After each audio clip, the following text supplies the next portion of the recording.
श्री अपराजिताय स्तोत्रम्। ॐ अस्या वैष्णव्याः पराया अजिताया महाविद्यायाः वामदेव बृहस्पति मार्कण्डेया ऋषयः गायत्र्यौष्लिग्नुष्टु बृहति छन्दांसि लक्ष्मी नृसिंहो देवता। ॐ क्लीं श्रीं ह्रीं बीजं हुं शक्तिः सकलकामना सिद्ध्यर्थम् अपराजित विद्या मंत्रपाठे विनियोगः। ॐ नीलोत्पलदलश्यामां भुजङ्गाभरणान्वितां शुद्धस्फटिकसङ्काशां चन्द्रकोटिनिभाननां शङ्खचक्रधरां देवी वैष्णवीमपराजितां बालेन्दुशेखरां देवीं वरदाभयदायिनीं नमस्कृत्य पपाठैनां मार्कण्डेयो महातपाः। मार्कण्डेय उवाच शृणुध्वं मुनयः सर्वे सर्वकामार्थसिद्धिदाम् असिद्धसाधनीं देवीं वैष्णवीमपराजिताम्। ॐ नमो नारायणाय नमो भगवते वासुदेवाय नमोऽस्त्वनन्ताय सहस्रशीर्षाय क्षीरोदार्णवशायिने शेषभोगप्रियङ्काय गरुडवाहनाय अमोघाय अजाय अजिताय पीतवाससे। ॐ वासुदेव संकर्षण प्रद्युम्न अनिरुद्ध हयग्रीव मत्स्य कूर्म वाराह नृसिंह अच्युत वामन त्रिविक्रम श्रीधर राम राम राम वरद वरद वरदो भव नमोस्तुते नमोस्तुते स्वाहा। ॐ असुरदैत्ययक्ष राक्षस भूत प्रेत पिशाच कूष्माण्ड सिद्ध योगिनी डाकिनी शाकिनी स्कन्दग्रहान् उपग्रहान् नक्षत्रग्रहाश्चान्या हन हन पच पच मथ मथ विध्वंसय विध्वंसय विद्रावय विद्रावय चूर्णय चूर्णय शङ्खेन चक्रेण वज्रेण शूलेन गदया मुसलेन हलेन भस्मीकुरु कुरु स्वाहा।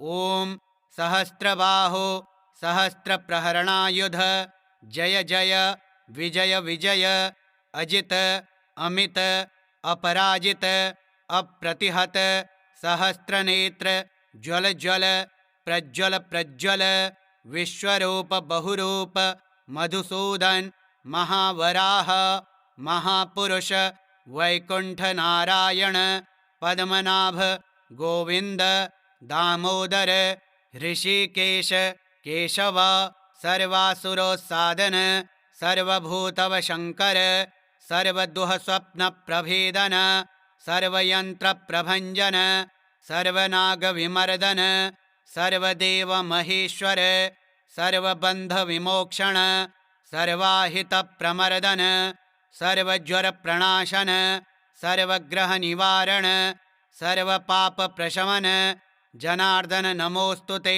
स्वाहा। विष्णोरियमनुप्रोक्ता सर्वकामफलप्रदा सर्वसौभाग्यजननी सर्वभीतिविनाशिनी सर्वैश्च पठितां सिद्धैर्विष्णोः परमवल्लभा नानया सदृशं किञ्चित् दुष्टानां नाशनं परं विद्यारहस्या कथिता वैष्णव्येषा पराजिता पठनीया प्रशस्ता वा साक्षात् सत्त्वगुणाश्रया। ॐ शुक्लाम्बरधरं विष्णुं शशिवर्णं चतुर्भुजं प्रसन्नवदनं ध्यायेत् सर्वविघ्नोपशान्तये। अथातः सम्प्रवक्ष्यामि ह्यभयामपराजितां या शक्तिर्मामकी वत्स रजोगुणमयी मता सर्वसत्त्वमयी साक्षात् सर्वमन्त्रमयी च या स्मृता पूजिता जप्ता न्यस्ता कर्मणि योजिता सर्वकामदुधा वत्स शृणुष्वैतां ब्रवीमि ते।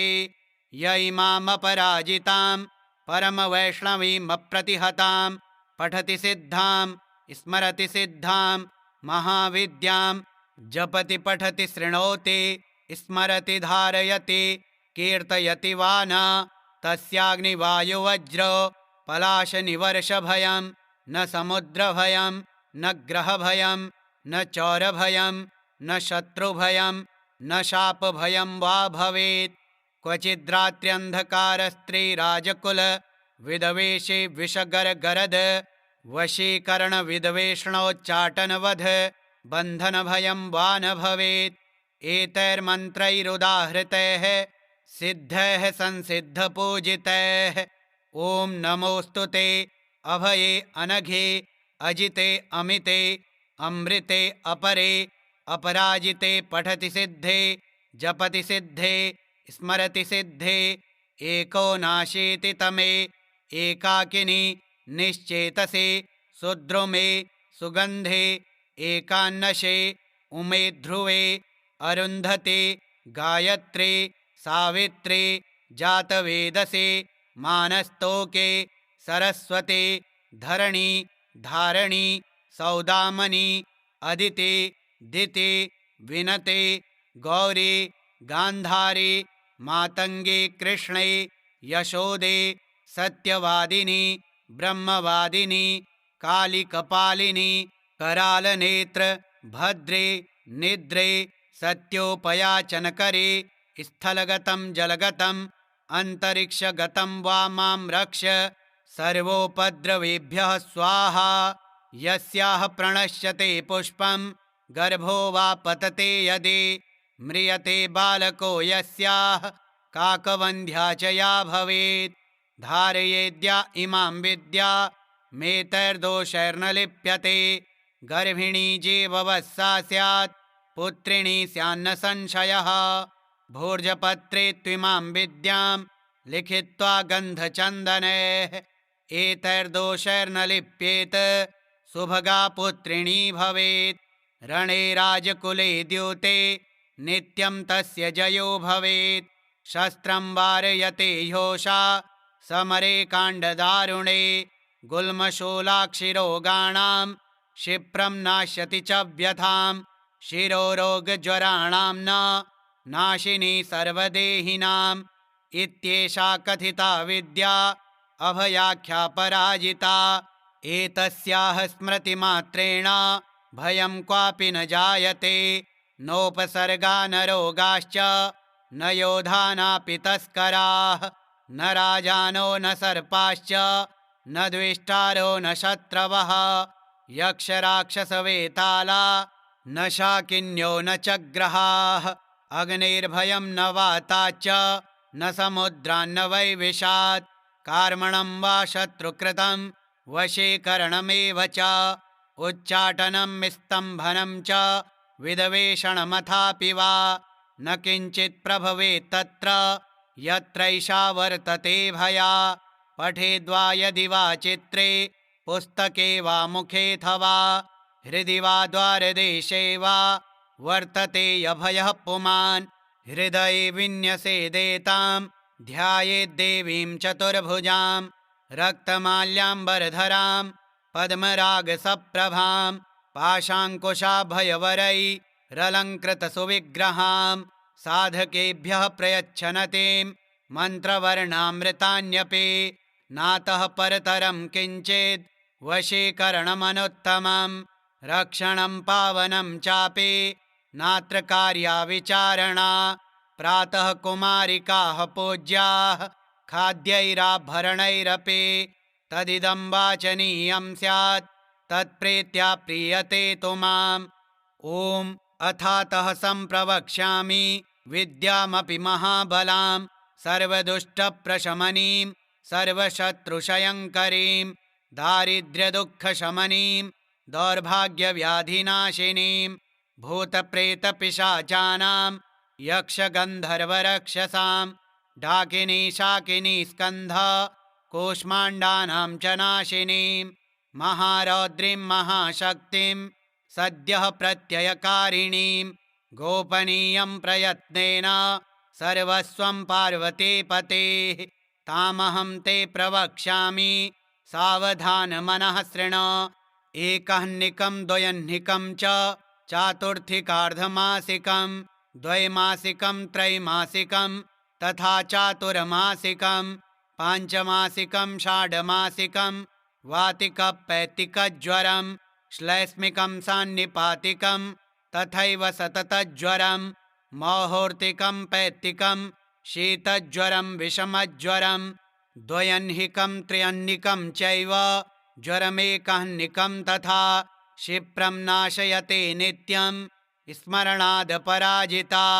ॐ ह्रीं हन हन काली शर शर गौरी धम धम विद्ये आले ताले माले गन्धे बन्धे पच पच विद्ये नाशय नाशय पापं हर हर संहारय वा दुः स्वप्नविनाशिनी कमलस्थिते विनायकमातः रजनीसन्ध्ये दुन्दुभिनादे मानसवेगे शङ्खिनी चक्रणि गदिनी वज्रिणी शूलिनी अपस्मृत्युविनाशिनी विश्वेश्वरी द्रविणी द्राविणी द्रविणी द्राविणी केशवदयिते पशुपतिसहिते दुन्दुभिदमनी दुर्मद्दमनी शबरिकिरातिमातङ्गे ॐ द्रं द्रं ज्रं ज्रं क्रं क्रं तुरुतुरो ॐ द्रं कुरु कुरु।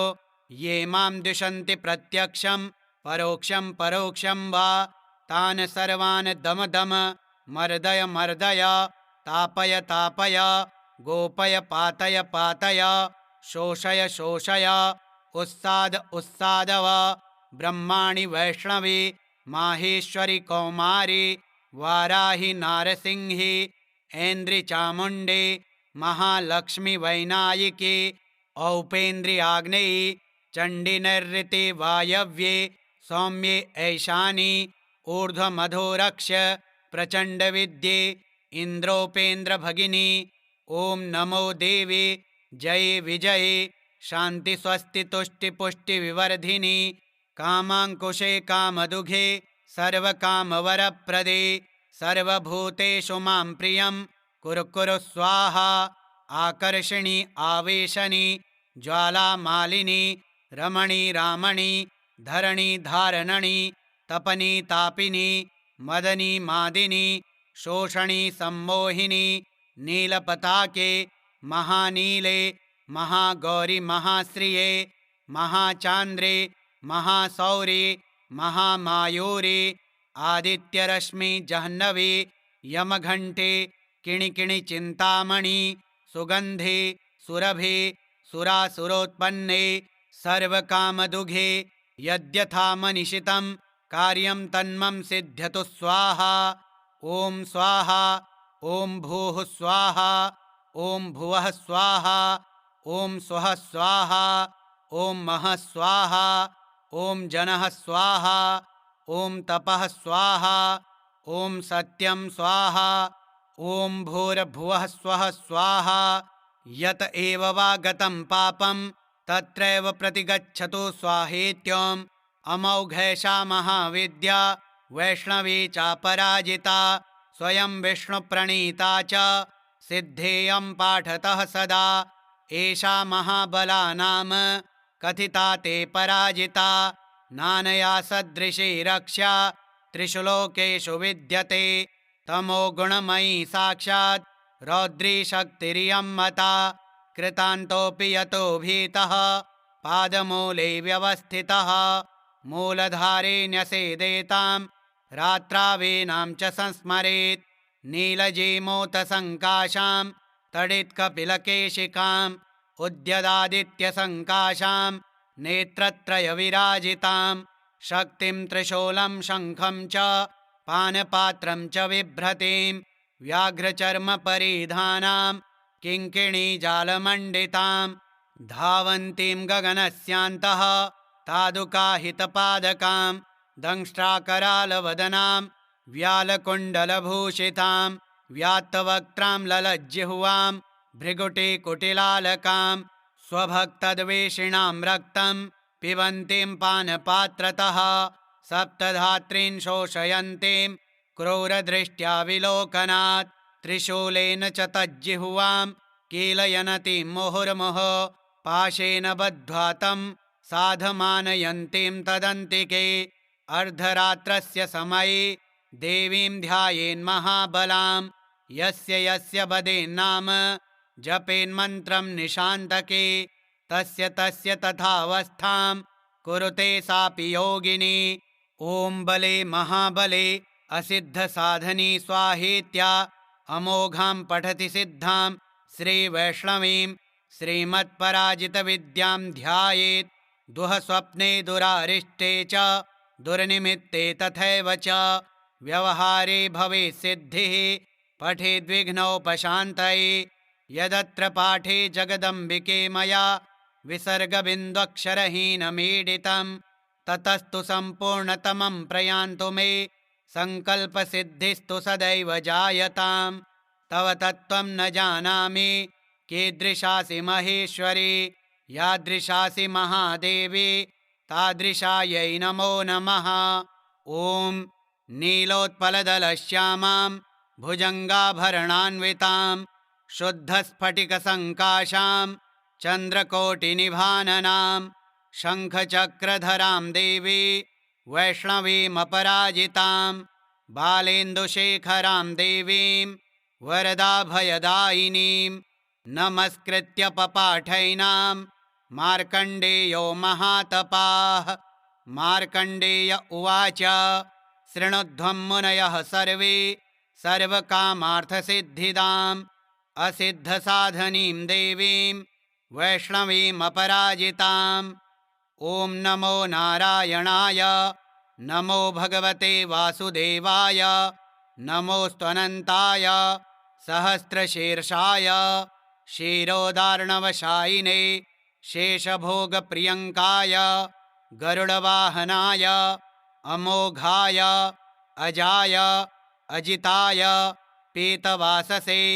ॐ वासुदेव सङ्कर्षणप्रद्युम्न अनिरुद्ध हयग्रीव मत्स्य कूर्म वाराह नृसिंह अच्युत वामन त्रिविक्रम श्रीधर राम राम राम वरद वरद वरदो भव नमोस्तुते नमोस्तुते स्वाहा।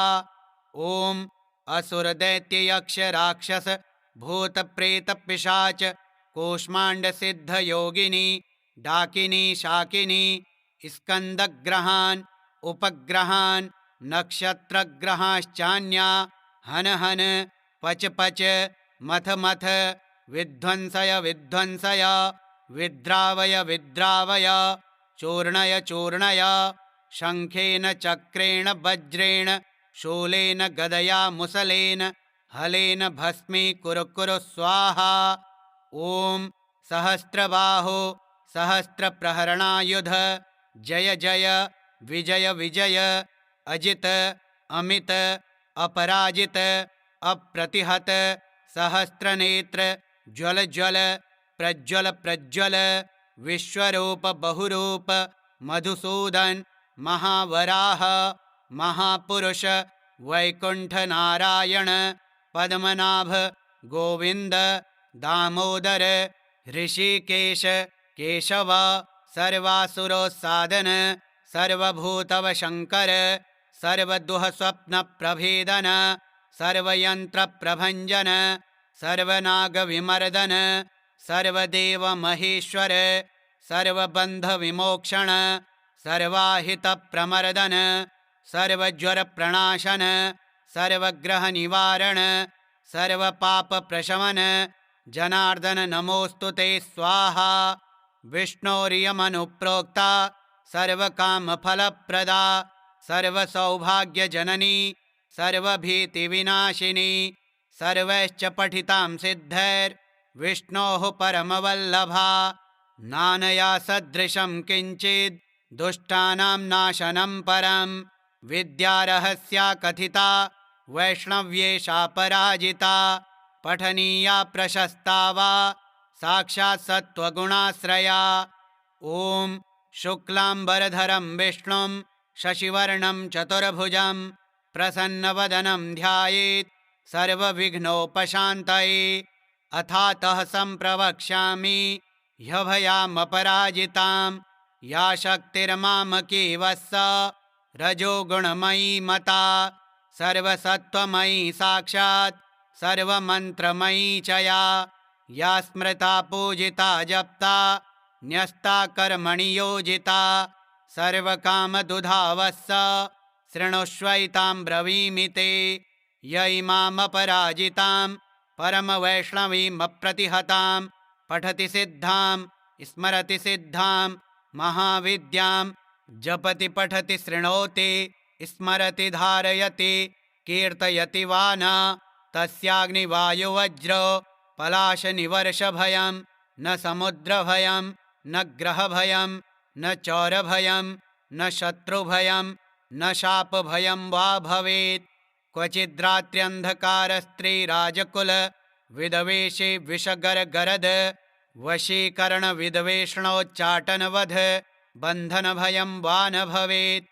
एतैर्मन्त्रैरुदाहृतैः सिद्धैः संसिद्धपूजितैः ॐ नमोऽस्तु ते अभये अनघे अजिते अमिते अमृते अपरे अपराजिते पठति सिद्धे जपति सिद्धे स्मरति सिद्धे एको नाशीति तमे एकाकिनी निश्चेतसे सुद्रुमे सुगन्धे एकान्नशे उमे ध्रुवे अरुन्धते गायत्रे सावित्रे जातवेदसे मानस्तोके सरस्वते धरणी धारणी सौदामनी अदिते दिते विनते गौरी गान्धारी मातंगे कृष्णे यशोदे सत्यवादिनी ब्रह्मवादिनी काली कपालिनी करालनेत्र भद्रे निद्रे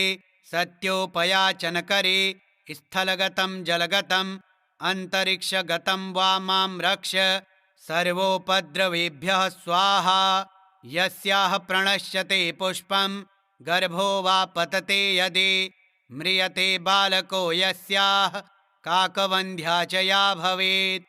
धारयेद्या इमां विद्या मेतैर्दोषैर्न लिप्यते गर्भिणी जीववत्सा स्यात् पुत्रिणी स्यान्न संशयः। भोर्जपत्रे त्विमां विद्यां लिखित्वा गन्धचन्दनैः एतैर्दोषैर्न लिप्येत सुभगा पुत्रिणी भवेत्। रणे राजकुले द्यूते नित्यं तस्य जयो भवेत्।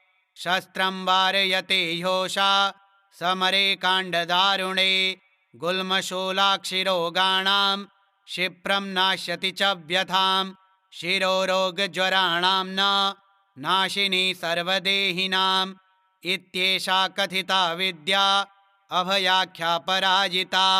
एतस्याः स्मृतिमात्रेण भयं क्वापि न जायते नोपसर्गा न रोगाश्च न योधानापि तस्कराः न राजानो न सर्पाश्च न द्वेष्टारो न शत्रवः यक्षराक्षसवेताला न शाकिन्यो न च ग्रहाः अग्निर्भयं न वाताच्च न समुद्रान्न वै विशात् कार्मणं वा शत्रुकृतं वशीकरणमेव च उच्चाटनं स्तम्भनं च विद्वेषणमथापि वा न किञ्चित् प्रभवेत् तत्र यत्रैषा वर्तते भया।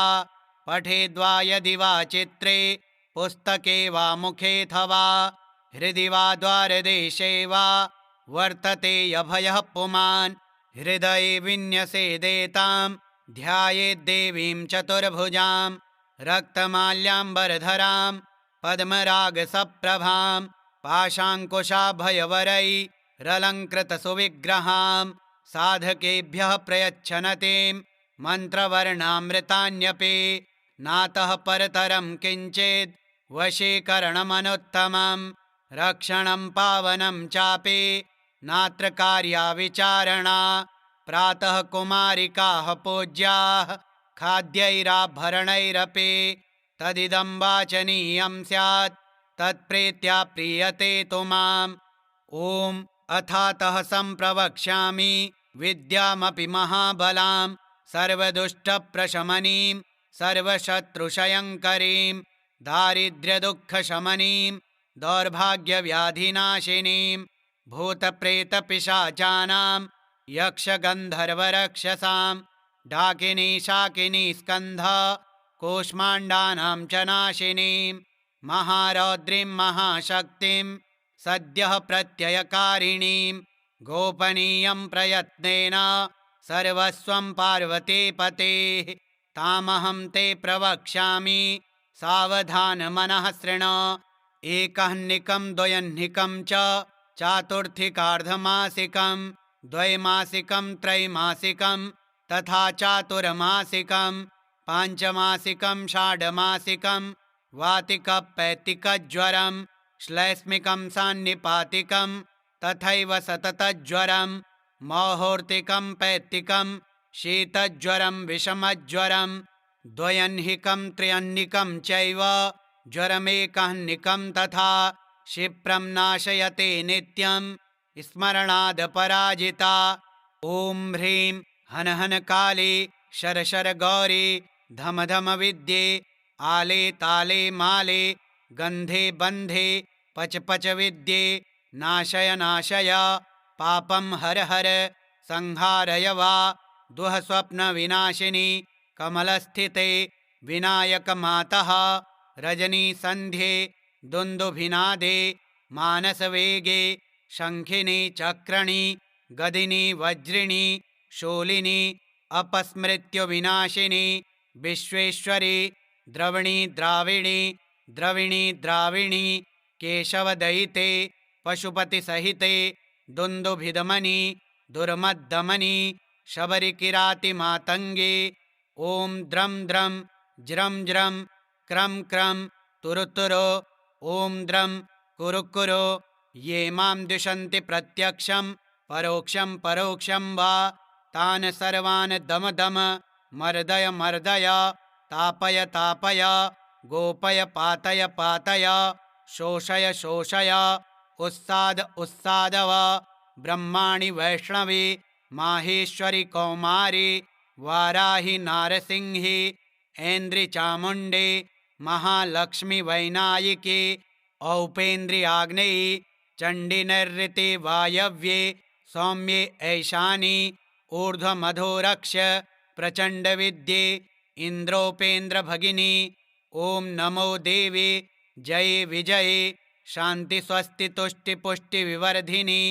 कामाङ्कुशे कामदुघे सर्वकामवरप्रदे सर्वभूतेषु मां प्रियं कुरु कुरु स्वाहा आकर्षिणी आवेशनी ज्वालामालिनी रमणी रामणी धरणी धारणणी तपनी तापिनी मदनी मादिनी शोषणी सम्मोहिनी नीलपताके महानीले महागौरी महाश्रिये महाचान्द्रे महासौरे महामायूरे आदित्यरश्मि जह्नवी यमघण्टे किणिकिणि चिन्तामणि सुगन्धे सुरभे सुरासुरोत्पन्ने सर्वकामदुघे यद्यथा मनिषितं कार्यं तन्मम सिद्ध्यतु स्वाहा ॐ स्वाहा ॐ भूः स्वाहा ॐ भुवः स्वाहा ॐ स्वः स्वाहा ॐ महः स्वाहा ॐ जनः स्वाहा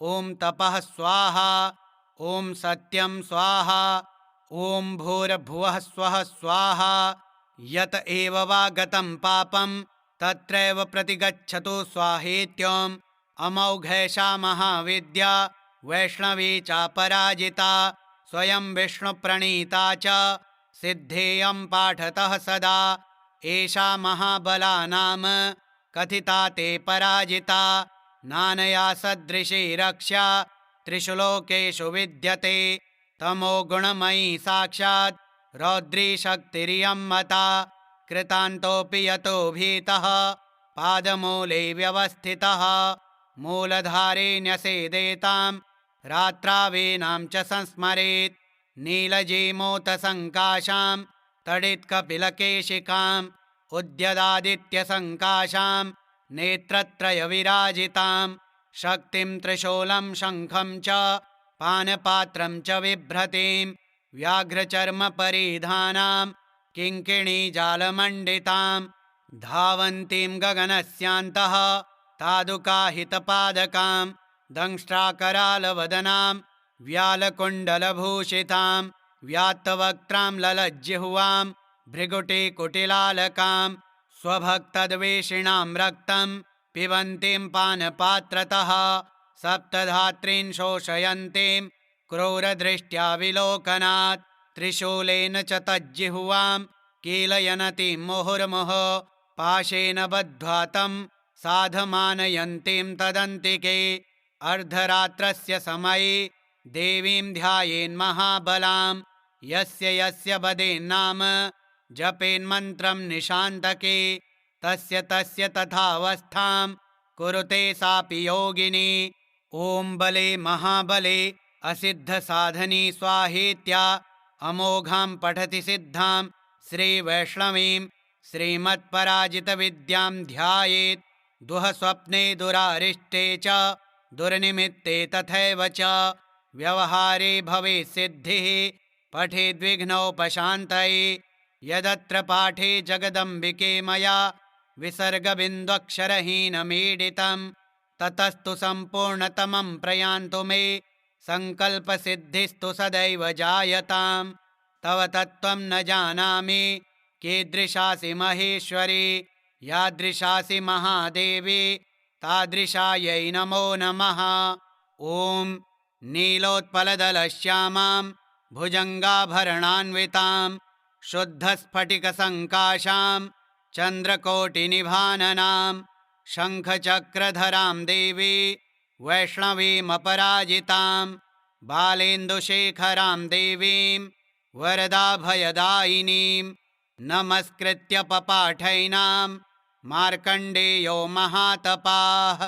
मार्कण्डेय उवाच शृणुध्वं मुनयः सर्वे सर्वकामार्थसिद्धिदाम् असिद्धसाधनीं देवीं वैष्णवीमपराजिताम्।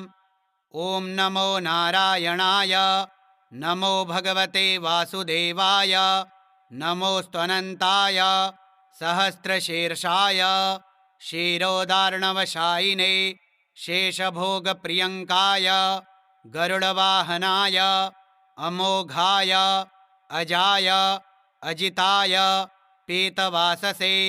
ॐ वासुदेव सङ्कर्षणप्रद्युम्न अनिरुद्ध हयग्रीव मत्स्य कूर्म वाराह नृसिंह अच्युत वामन त्रिविक्रम श्रीधर राम राम राम वरद वरद वरदो भव नमोस्तुते नमोस्तुते स्वाहा।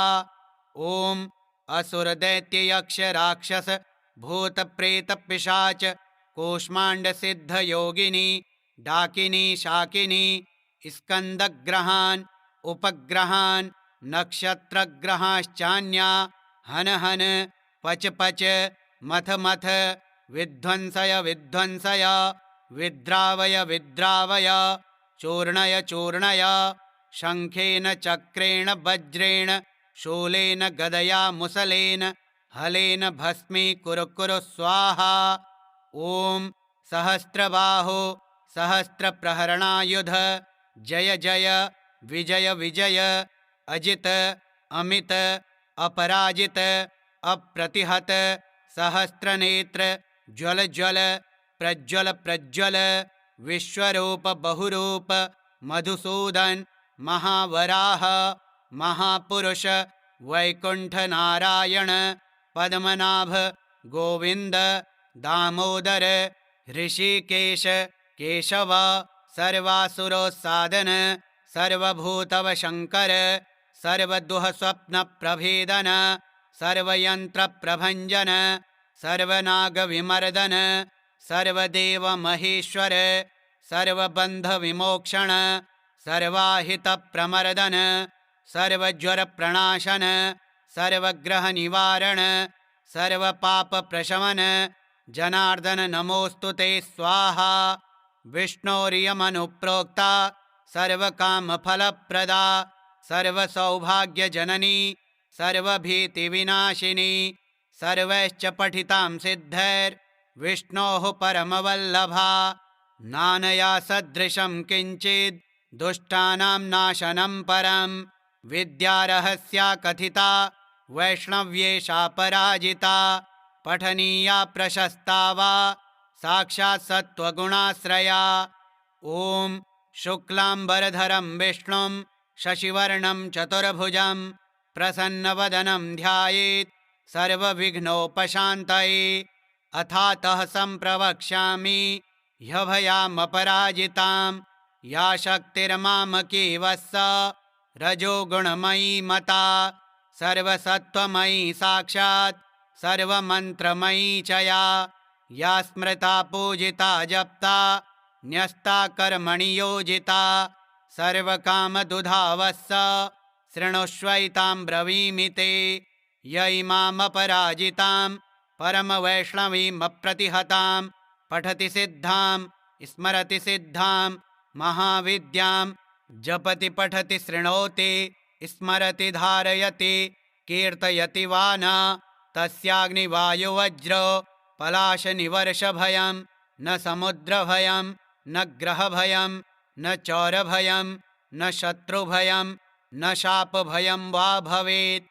क्वचिद्रात्र्यन्धकारस्त्रीराजकुलविदवेशे विषगरगरद वशीकरणविद्वेषणोच्चाटनवध बन्धनभयं वा न भवेत्।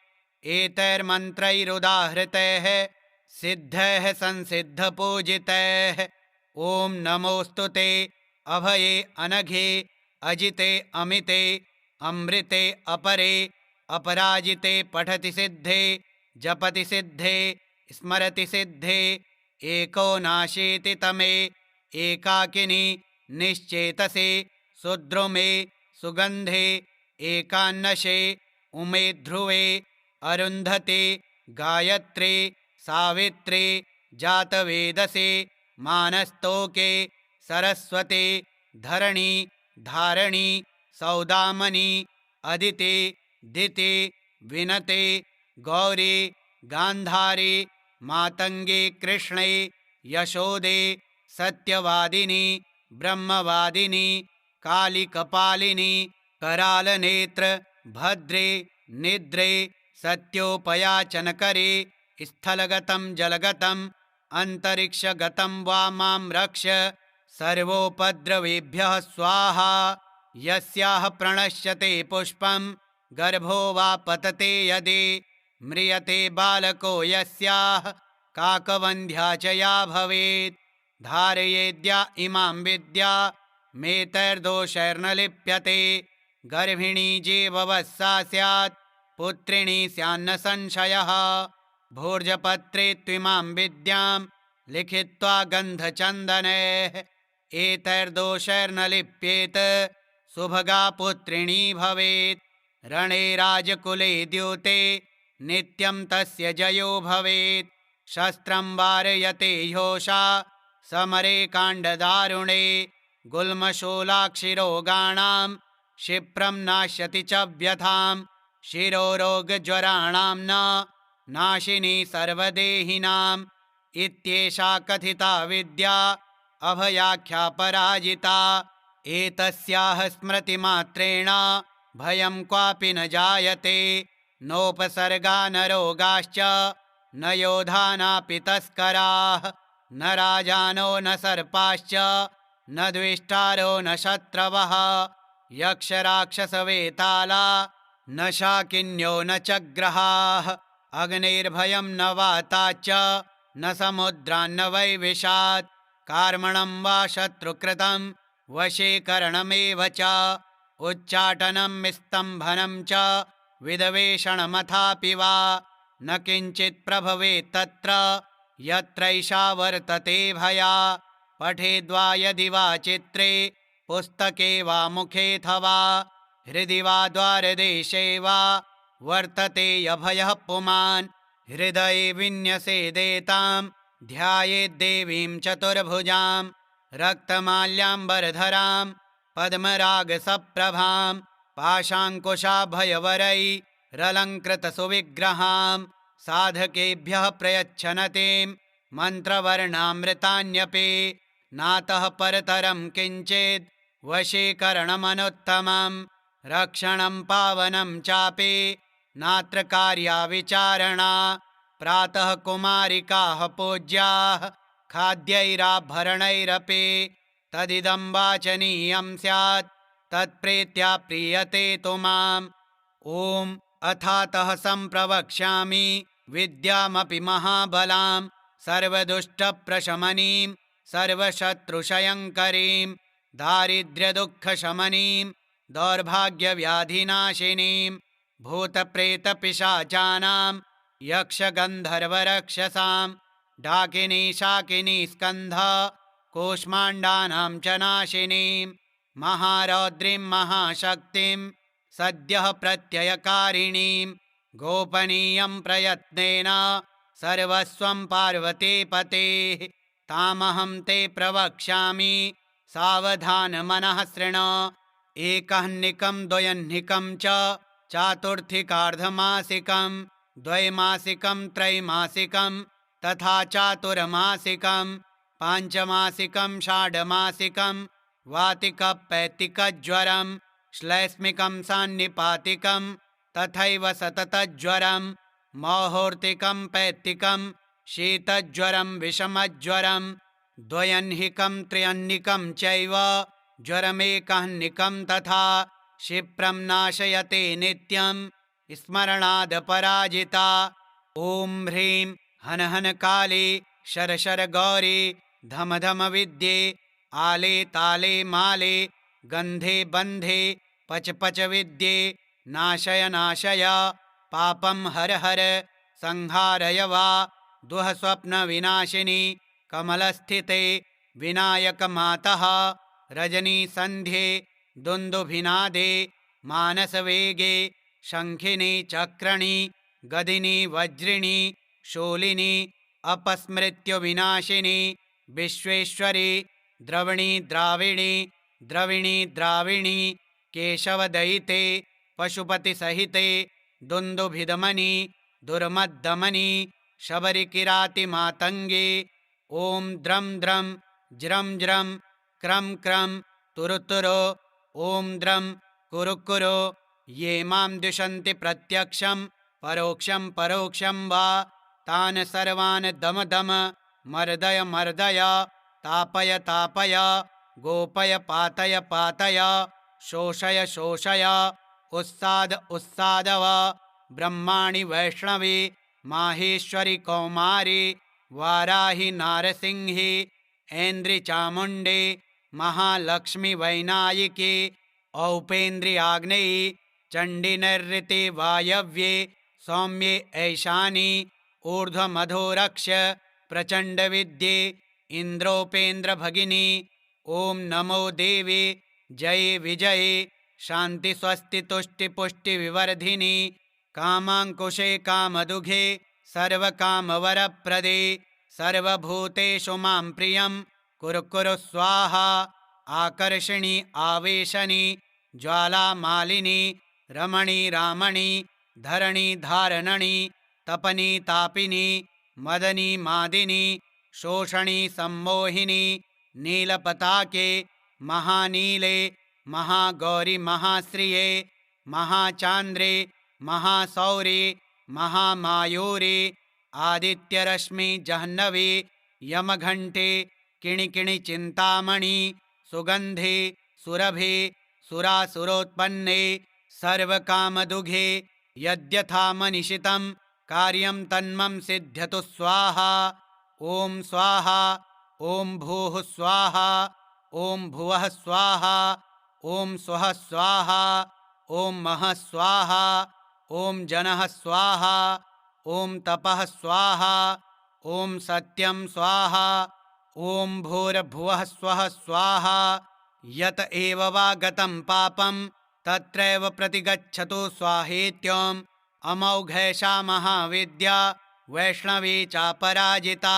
स्वयं विष्णुप्रणीता च सिद्धेयं पाठतः सदा एषा महाबला नाम कथिता ते पराजिता नानया सदृशी रक्ष्या त्रिषु लोकेषु विद्यते तमो गुणमयी साक्षात् रौद्री शक्तिरियं मता कृतान्तोऽपि यतो भीतः पादमूले व्यवस्थितः मूलधारे न्यसेदेतां रात्रावीनां च संस्मरेत् नीलजीमूतसङ्काशां तडित्कपिलकेशिकाम् उद्यदादित्यसङ्काशां नेत्रत्रयविराजितां शक्तिं त्रिशूलं शङ्खं च पानपात्रं च बिभ्रतीं व्याघ्रचर्मपरिधानां किङ्किणीजालमण्डितां धावन्तीं गगनस्यान्तः तादुकाहितपादकां दंष्ट्राकरालवदनां